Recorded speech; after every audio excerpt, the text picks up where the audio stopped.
Hello everyone. Before we start today's video, if you could all do me a solid and lightly tap the like button, perhaps share the video about and leave a comment. If you are not subscribed, subscribe as well. It would greatly help this channel. Thank you very much.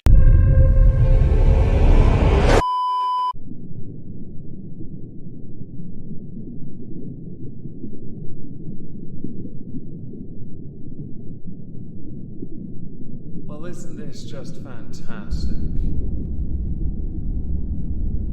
Hello everyone, welcome to another edition of Where Are They Now? Today we're going to be covering somebody that has a playlist on my channel. I am not going to play all 15 videos. I'm going to play the more recent ones from this year, clips that are relevant, but I'm going to give you the Cliff's Notes of all the other ones, because I think it only right. Honestly, if I went through each video in turn, this video would just be me playing back clips for the entire video and not adding anything new to the discussion. And there is certainly a discussion we need to have concerning how she got to where she went, her caliphate, her vaunted caliphate, Raqqa, along with who convinced her to do so. On the screen is a thumbnail image. This is the thumbnail image I used for the majority of the videos in the playlist. The first video is titled Shamima Begum Origins. Because Shamima had been on the news, she had had 3 children, she gave an interview exclusively to Sky, who was at ITV, explaining that she was a British citizen and at the age of 15 had left the United Kingdom with 2 friends. Neither of them are alive. She is the last one standing. That includes 2 of her previous children, now 3 F for all of them, and it is genuinely tragic they are no longer with us.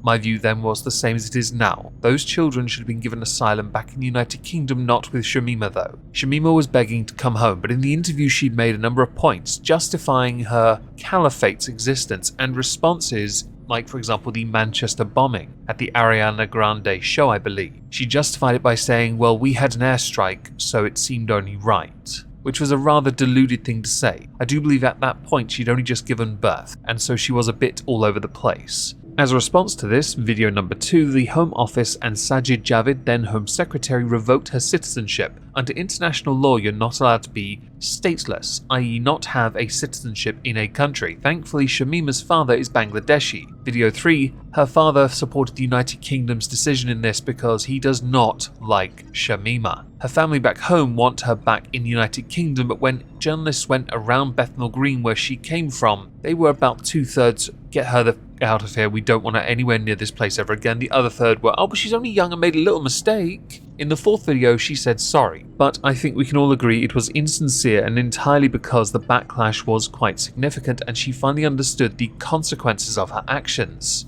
In the 5th video, her husband, a Dutch bloke who she was given to, wants to go home. He's in prison because he's a terrorist. Of course he's in prison. He will serve his time and then he will be allowed probably to go back to the Netherlands, where he'd like to continue his lovely, lovely married life with Shamima. Good luck with that. In the 6th video, blame the United Kingdom. Yes, do I need to explain any more about that? No. 7, the morality police, because Shamima was alleged to have been a part of it. She at the time was living in Camp Rouge, ROJ, I believe Camp Sunshine as well, or is that the same place? It is believed that she was a part of the morality police, those that were making sure all the other Wamins who lived within the caliphate were obeying the word of Allah. Or was it just the other dickheads in charge? In the 8th video, psychological treatment, Shamima cited her poor mental health as a reason for her desperately needing to come home while her appeal was pending, because she was appealing this. Her lawyer genuinely believed that she needed to be back in the United Kingdom to appeal this in person, a point of contention from the Home Office and I'd argue myself as well. She was considered a criminal in Syria,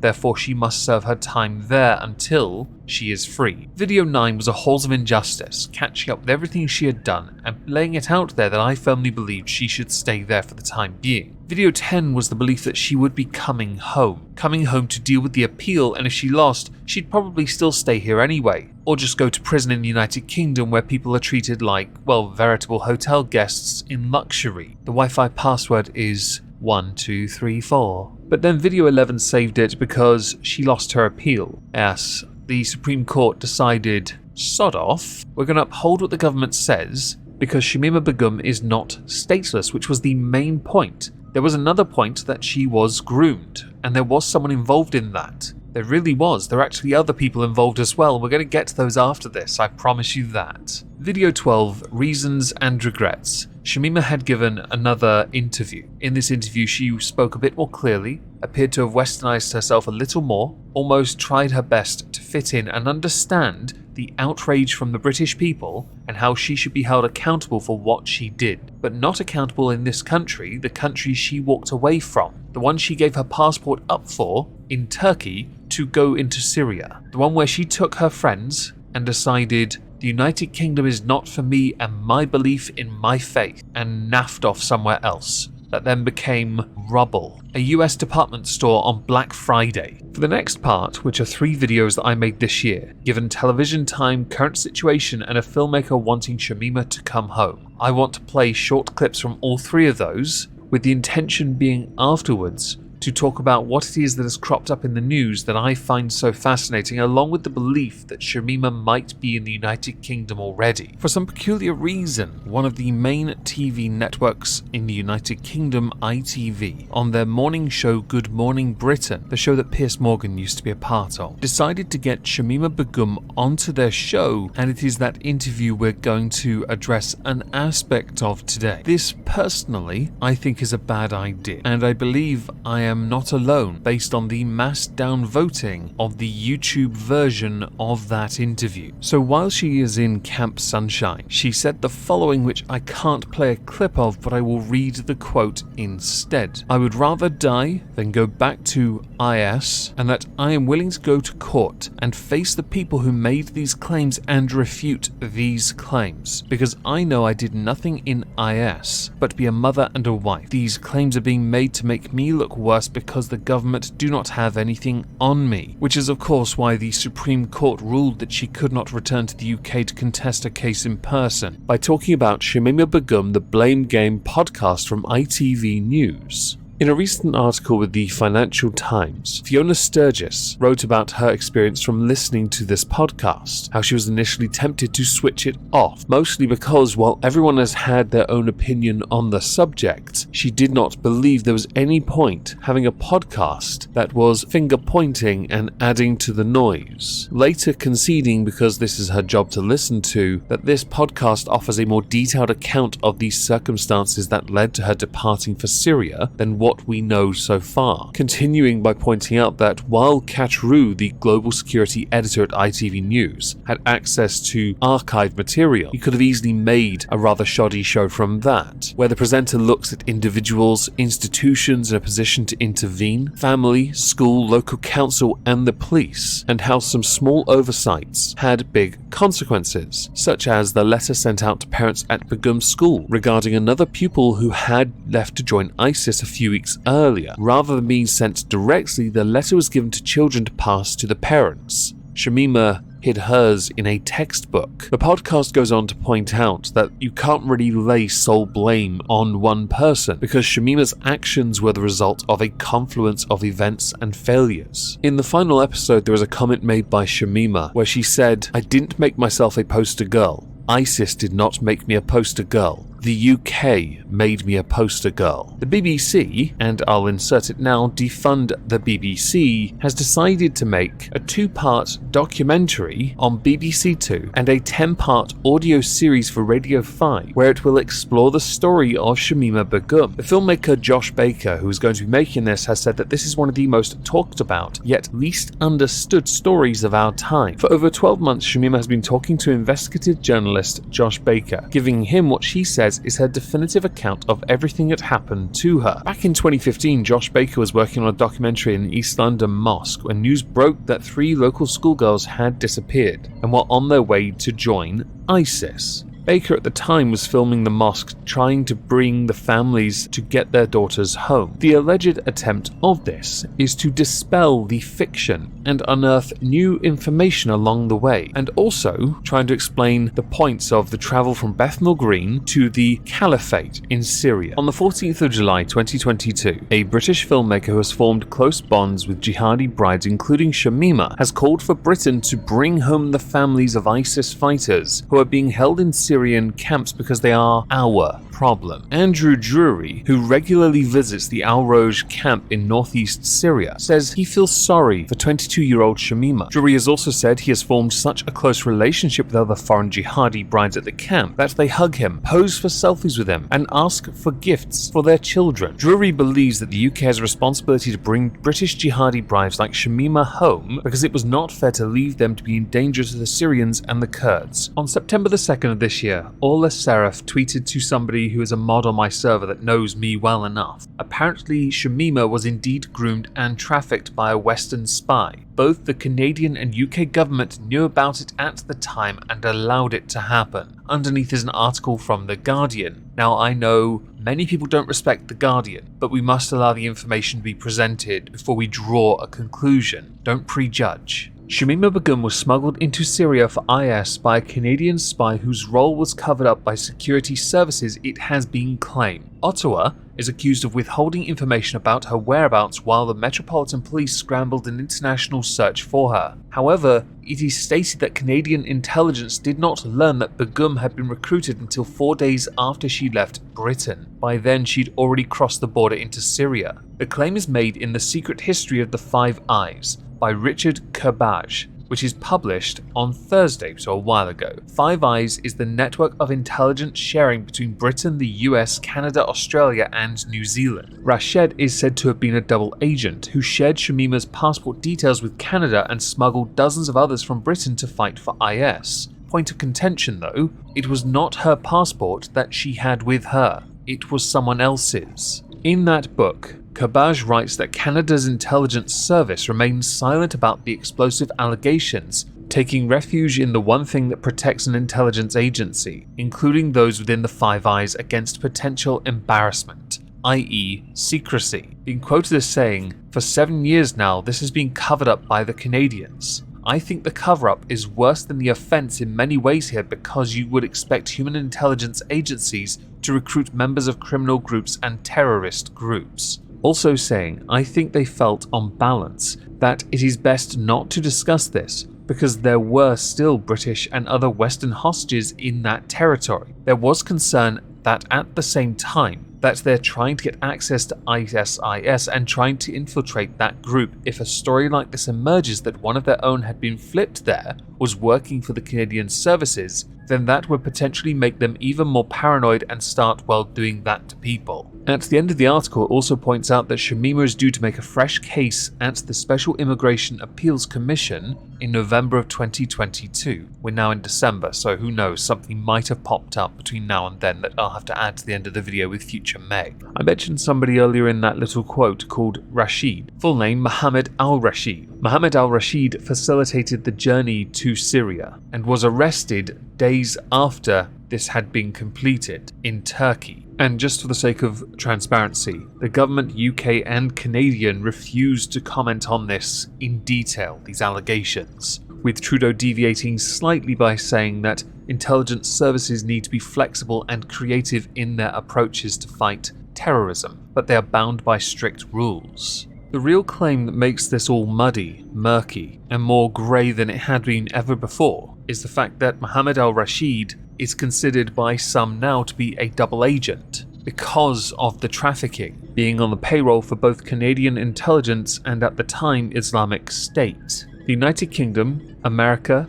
Canada, Australia and New Zealand are part of a group called Five Eyes that share intelligence. Since the information that led to the search in the first place came from Canada, this is where this belief comes from. The belief that it was a Canadian double agent involved in the trafficking. And I want to insert something now that might lead to speculation that Shamima could come back to the UK. Recently, a British woman and her child were repatriated from a Syrian detention camp, which is a landmark move. No one knows anything about this woman, they don't know her name, but she's the first adult to be allowed to return to the UK since fighting against IS came to an end. No doubt, much like John Venables, you will not know anything about her ever again, beyond this. But because that has happened, even though Shamima is the poster child for the United Kingdom, it is still possible Shamima could come back. Now, there was an article I saw called The New Arab, titled Shamima Begum's Case Should Force Us to Rethink Citizenship, which, if you want to read it, it is linked down below, is nothing more than a glorified attempt to appeal to emotion and talk about deprivation, Muslims, and how many people are on this planet stateless, while also citing this Canadian Intelligence Service spy as a reason to give reconsideration to Shamima's situation itself. At present, Shamima is still believed to be in Camp Al Roj, where she will stay until either her appeals are exhausted and she has to stay there forever, or until another country steps in, or she goes to Bangladesh, or she is granted immunity and allowed back into the United Kingdom, repatriated and given a new identity, no doubt. The subject of this Canadian spy, though, does make things trickier, but as we do not as a people know the full extent of her involvement, we cannot draw a conclusion until we know whether or not she was fully involved in what ISIS did. Her involvement in that is important, because we as a country would not want someone to come back if they presented a threat and/or risk, or they did commit crimes somewhere else where they must face justice for. The subject of her being trafficked, though, is where now it deviates, a fork in the road presented. Hold her accountable as an adult, ignoring she was trafficked, or accept she was trafficked, or perhaps investigate it first to see whether there's any validity to it. And if she was, well, you guys are screwed really, aren't you? Hello everyone, Future Meg here. I was going to upload it as it was with that and only that, then I realised on the 21st November 2022, Shamima was trending because her trial had begun, and this in turn piqued my interest enough to push the video's release back to the 17th of December 2022. When the trial began, lawyers for Shamima Begum told the court that she had been a victim of child trafficking and that the Home Office had made a hasty decision in revoking her citizenship, with Samantha Knight's KC representing Shamima, saying that over the hasty decision, Shamima was effectively an exile for life, along with saying that this case concerns a British child aged 15 who was persuaded, influenced and affected with her friends by a determined and effective propaganda machine. Also arguing that there was overwhelming evidence that Shamima was recruited, transported, transferred, harbored and received in Syria for the purposes of sexual exploitation. Lawyers representing the government said that Begum had aligned with IS and stayed in Syria for 4 years until 2019, and only when the caliphate collapsed did she emerge, give multiple press interviews, but at that time she had not expressed any remorse or regret, acknowledging that she was aware of the nature of the group when she travelled. Another lawyer for Shamima, called Dan Squires, told the hearing that because Shamima is effectively stateless, if she was to return to Bangladesh, there is a high risk of her being hanged, with Dan Squires saying, on the contrary, the Bangladeshi authorities would have confirmed that the appellant would be hanged if she entered the country, and this is because the Bangladeshi government will not provide any protection or practical support, along with never allowing her to enter the country, because they do not recognize her as a citizen. Many times people on Twitter, when Shamima was trending, like to latch onto the fact that if Shamima was white, she'd be back in the country in a heartbeat. Because that's the issue here. That's the real issue here. There has been much in the way of contesting of what Shamima's actual input was with regards to the caliphate in Raqqa. An eyewitness, though, a refugee, has given testimony that suggested Shamima was actually active with the group IS. This particular refugee, who lives under protection outside Syria and Iraq, refused to be named, but said that in 2017, Shamima gave talks encouraging others to take part in the unalive attacks. If true, that would be seen by the Home Office, by the government, and more than likely by the courts as a nail in the coffin. This witness that saw Shamima talking to an English-speaking group added she was giving information about who wants to go for fighting, who wants to do unalive attacks. She had a paper to record names, further adding that she and a friend, who was also a slave, witnessed Shamima deliver her lessons over 40 days at a mosque, and that although the unalive attacks were voluntary, she urged the audience to sign up, adding she was encouraging us to record our names by saying you will not die after it, you will be in paradise, a martyr to your cause. How quaint. At time of recording, and I have to upload this at some point, there is no end to this trial, nor any result. But if one does happen before the release date of this video, it'll be added on here. If not, ta-ta.